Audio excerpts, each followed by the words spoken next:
రాత్రివేళ వర్షం పడుతున్న సమయంలో ఒక ఇంట్లో నుండి ఓ నలుగురు కలిసి గుర్తు తెలియని అమ్మాయిని చాపలో చుట్టేసి తీసుకెళ్తారు.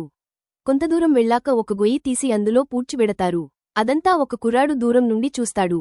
ఓ 20 సంవత్సరాల తర్వాత రాజేంద్రన్, సిద్దికి కారులో అడవి నుండి వెళ్తూ ఓ దగ్గర ఆపి లోపలికి వెళ్లి ఓ చెట్టు కింద కూర్చొని వీడియో రికార్డ్ చేసి ఆత్మహత్య చేసుకుంటాడు. అదే సమయంలో గత కొంతకాలంగా సస్పెన్షన్కి గురి అయిన పోలీస్ ఆఫీసర్ వివేక్, ఆసిఫ్ అలీ విధుల్లోకి వస్తాడు. ఇక రాజేంద్రన్ సూసైడ్ చేసుకున్నాడని తెలుసుకుని అక్కడికి వస్తాడు. ఇక తన టీమంతా కలిసి ఇన్వెస్టిగేషన్ మొదలెడతారు. అసలు రాజేంద్రన్ అక్కడే ఎందుకు సూసైడ్ చేసుకున్నాడు? చనిపోయిన ఆ అమ్మాయి ఎవరు?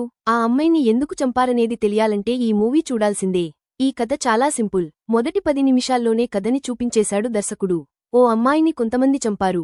ఎందుకు చంపారు, ఎవరు చంపారో తెలుసుకోవాలనే క్యూరియాసిటీని రేకెత్తిస్తూ దర్శకుడు కథని ముందుకు తీసుకెళ్లాడు.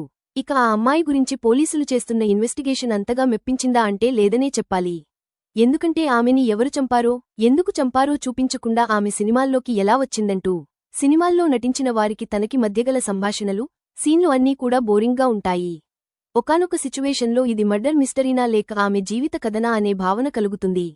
తన ఫ్యామిలీ, తను మొదటగా నటించిన రోల్, ఇలా అన్నింటిని డీటెయిలింగ్గా చూపిస్తూ అసలు కథని పక్కన పెట్టేశారు. దాంతో కథ గాడితప్పింది. ఆడియన్స్కి అప్పటికే ఓపిక ఉండదు. అందులోనూ ఈ సినిమా నిడివి 2 గంటల 20 నిమిషాలు.